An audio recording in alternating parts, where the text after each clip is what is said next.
Hi everybody, Lee Travathan. Hey, I posted on Facebook that I was going to be doing a little show for you guys. And somebody asked me to do a call-in show, but then I realized how much work that was going to be and how much time that was going to take out of my day, and I just don't have the time. So we did it another way. We have questions that came in from Facebook, and I'm going to answer a few of those questions that were asked of me. So I'm going to take a moment. I'm going to look at these. So a couple of the questions, we had about 12 or 14 questions the other day. So let's see, what is the difference between ordinary thinking and extraordinary thinking? Read my book, but we will talk about it. Is it possible to love too much? This is a good one. Why are you working with Bob Proctor? Very good one. We will talk about that. Let's see. How do we teach children extraordinary thinking, and how early is too early? There is no such thing as too early. Oh boy, there's a bunch here. How do I get over heartbreak? Is it possible to love too much? That's a really good one. Boy, there's a bunch. Okay, we're going to take just a few of these because I'll do more videos, so don't worry about that. Let's start with my specialty of 42 years. What's the difference between ordinary thinking and extraordinary thinking, and why does it matter? It matters. Difference of day and night. That's how much that matters. Ordinary thinking is what I like to call the thinking of the day. Now, why do I say that? I say that because this world operates on ordinary thinking. Ordinary thinking is primarily ego-driven, and it creates all sorts of conflict and chaos, and it's the reason we have things like depression. It's the reason we have conflict. It's the reason we have violence, and I could go on and on and on. So all those things that we consider negative for most people, which they aren't really positive or negative, our thinking only makes it so. They just are. But the general consensus for most of the people in the world would be that those things I just mentioned are negative. It does cause a tremendous amount of problems, and it causes problems for you, whether you realize it or not. So ordinary thinking is the common accepted thinking of our society. I like to call it the thinking of the day. Most people wake up in the morning and that is their day, a whole day of ordinary thinking. Now if you hear a tone in my voice, like I don't like it, you're right. I don't care much for it because it doesn't work well. It doesn't benefit society really in any way at all. The ego's not bad. It's just, it's not good. It's not bad, it's not good. It's what we think it is. It's kind of the brat child of the human being. And that's one reason why it doesn't work too well, because it is kind of a brat. Gets us all in a lot of trouble. So when I say ordinary thinking is the common accepted thinking of the day, it is the ego-driven thinking that I'm talking about. What the ego loves to do, it's kind of this dance that it does with us. What it loves to do is keep us distance, sort of a distance between us and our true extraordinary self, our true source connection. Now when I say source, you could call that that source God, you could call that infinite intelligence, you could call it spirit, you could call it divine inspiration, you could call it intuition. I call it Big Sweetie most of the time. It answers to anything, and it has one task: to love us. To love us in a way that is almost unimaginable. In fact, there is no love on the physical earth between people that could ever match it. There's no way anything's ever going to compare to the love affair that you can have with that which created you. And that's what it is. That's what the extraordinary self in you is. It's also you. Now, this gets a little tricky and dicey for people. People go, oh, there she goes with that woo-woo stuff. No, there's nothing woo-woo about it. That's just old paradigms that people have, and it's time to grow past all that silliness. There's no woo-woo about it because You can't live without it. In fact, without it, you wouldn't even exist. So ordinary thinking is the separation between you and your extraordinary self. Extraordinary thinking is the connection between you and your extraordinary self. So let me make sure I said that right. Ordinary thinking is the disconnection, the separation between you and your extraordinary self, or source within you. You could call it that too. Extraordinary thinking is you connecting up, aligning with that source. Why is it important? It's extremely important because we are creators. We are manifestors. We are never victims. We are always volunteers. Now, in ordinary thinking, there's this whole victim paradigm that sort of saturates all of it. Well, in extraordinary thinking, there are no victims. There's just volunteers. And whether you realize it or not, when you bombed in here in this human body, you volunteered. Yeah. You volunteered. Yeah. Oh boy. You wanted to expand or something. Who knows what you wanted, but you came here to create. You came here to learn. You came here to grow. And now that kind of ruffles some people's feathers because they say, well, are you talking about the fact that maybe there is reincarnation? That's not what I'm talking about. What I'm talking about is we are eternal. How do I know that? Religion tells us that, and I'm not talking about fundamental organized religion. I'm talking about religion as in doing the same thing over and over and over again because it creates success. Theology tells us that, and science tells us that, because in science, when you study quantum physics, which I've done for well over 20 years now, you realize that there's no beginning or end to any of us. And it just doesn't happen. Sorry about the noise in the background there. Can you turn the sound off over there, please? Okay. I got my trusty handy dandy cameraman over there helping me today. Do you want to say hello from the peanut gallery, Matt? Hello! So let's get back on track. I don't want to take too long with this, but my work of the last 42 years has been all in the realm of teaching people how to live a life based on extraordinary thinking. Why? It's because extraordinary thinking is all about joy. It's all about happiness. It's all about reclaiming your personal power. It's all about getting to know yourself, and even more so than that, getting to know your great self and your connection with creation. A lot of connection with creation. It creates what other people call miracles. I don't call them miracles. I just think that when you're in tune with the infinite and you are connected with your true self, your whole self, your source self, I think the things that happen that people call miracles are the natural order of things. So I hope that answers your question, but like I said, you can get my book, The Rebel Writer Book of Blogs. You'll find it on Amazon. Don't let the name confuse you. It's called The Rebel Writer Book of Blogs because I am the Rebel Writer. I write about things that other people don't really talk much about it. So you'll find it at Amazon and other places on the internet. All right, let's go to the next question. All right, let's go to, is it possible to love too much? That's a really good question. Is it possible to love too much? The segue to this was I recently got divorced. I still love my husband, but he doesn't love me anymore. Is it possible to love too much? Do I love him too much? You might not like what I have to say on this one, but I'm going to say it. In our society, because of ordinary thinking being the dominant thought force, most of us love too much. Sounds kind of strange, I know. Don't start getting judgy here.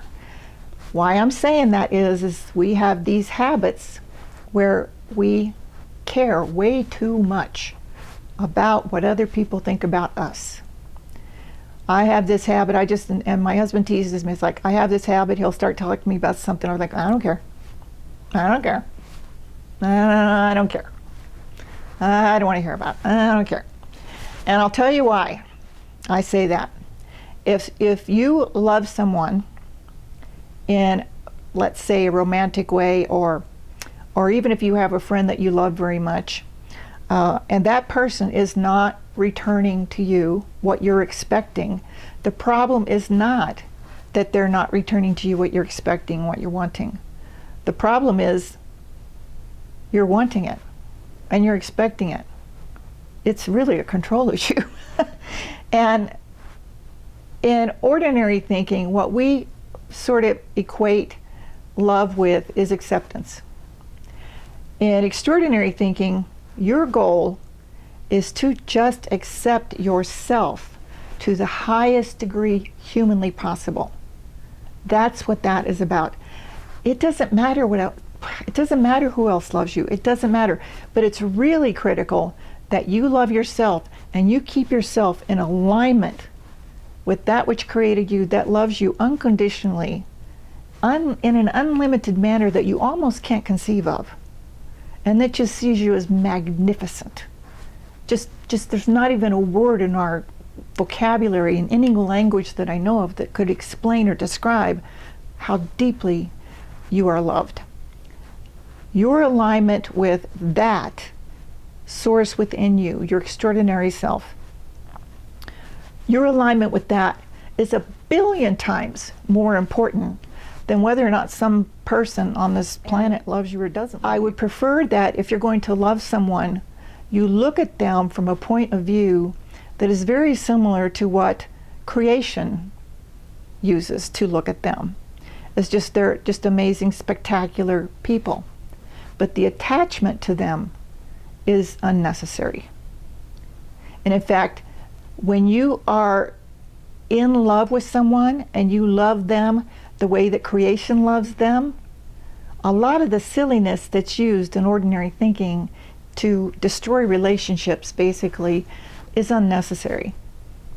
You're coming more from a spiritual kind of a love as opposed to a romantic or a conditional kind of love. In other words, if someone loves you one day and then they're unhappy with you the next day, that's not love at all. And if you're accepting those kind of conditions in your life, the problem is you, not them. The problem is you have mistaken yourself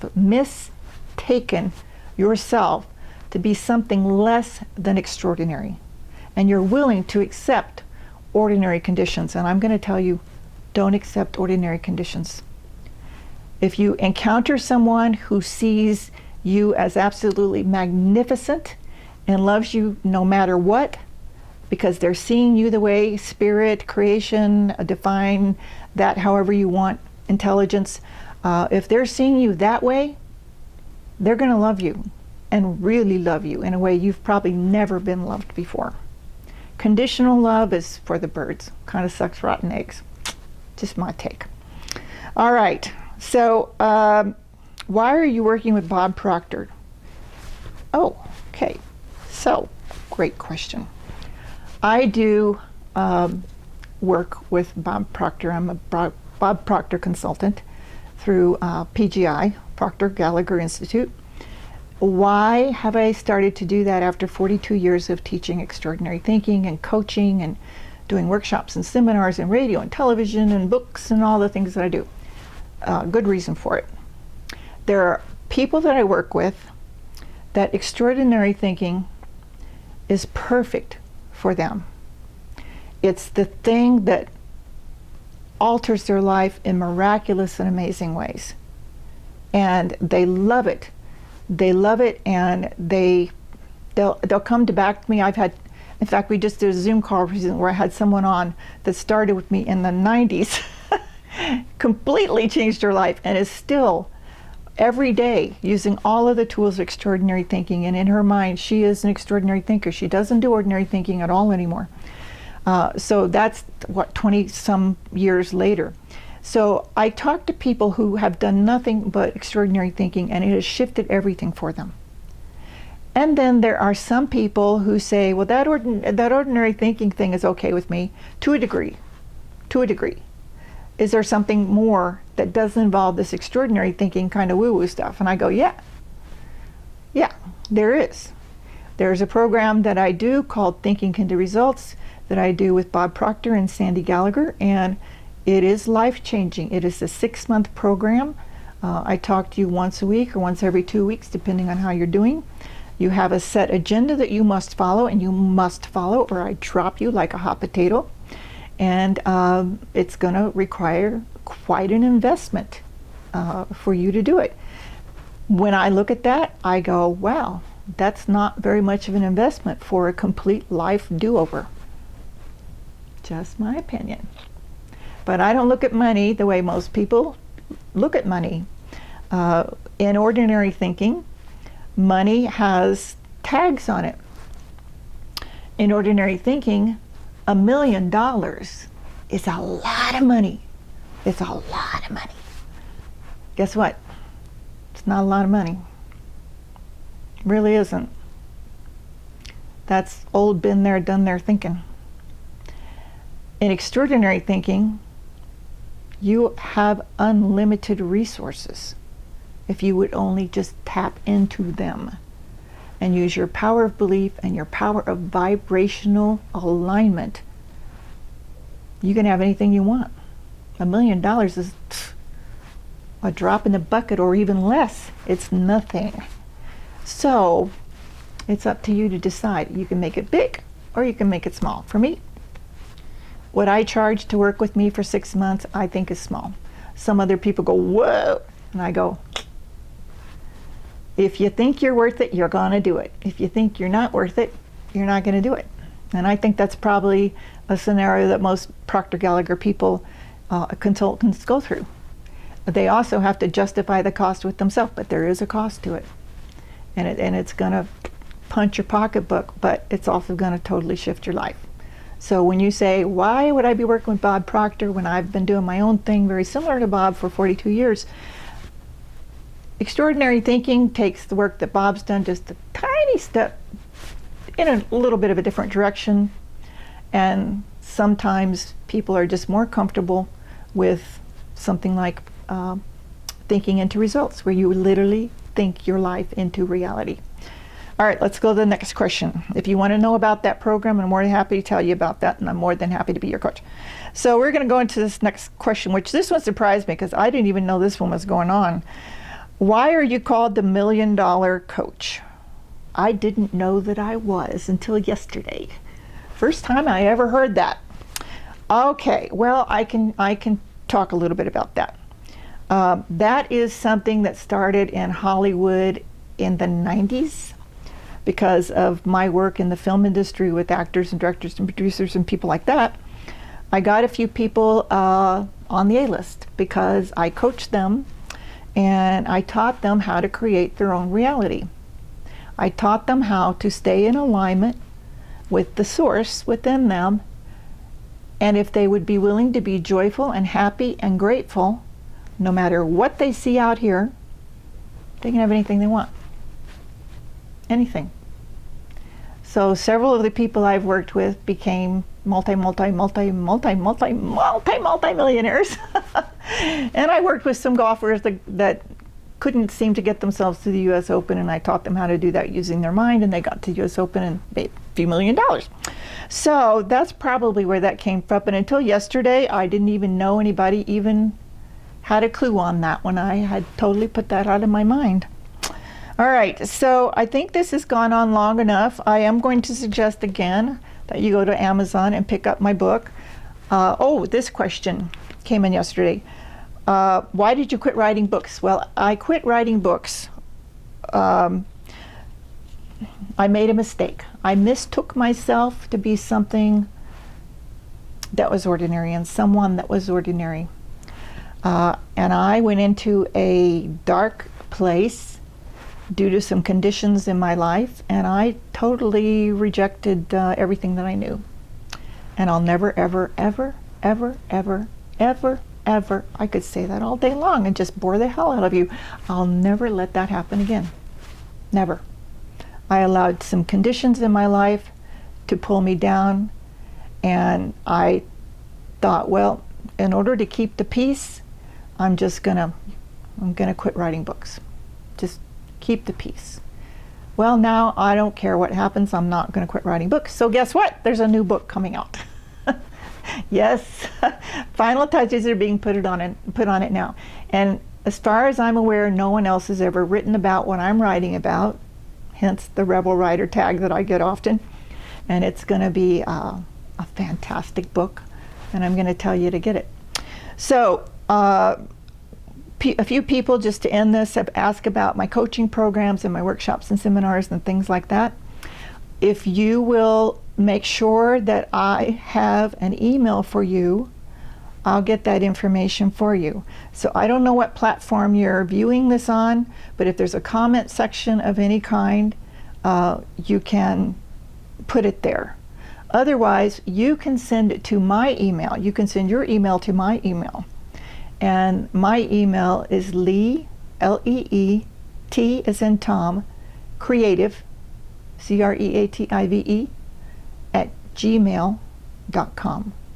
So Lee, L-E-E-T as in Tom, creative, at gmail.com, all lowercase. So you can send that to me that way. And if you are wanting to change your life in a very big way, if you are done with ordinary thinking, then I want to be your coach. And if you can tell me what it is you want to achieve, I can tell you how to achieve it. And I can coach you through to the end and tell you, once you get to the end, time to do an even bigger goal. So whatever your goal is, whatever your dream is, I can get you there. So, Lee Travathan, thanks for your questions. I'll answer some of the other questions that we've gotten on the next video. So be sure you subscribe, tune in, tap into your extraordinary self, and you will find that you can be in a place of spiritual flying, I call it. And you can come fly with me, and we can soar. Your choice.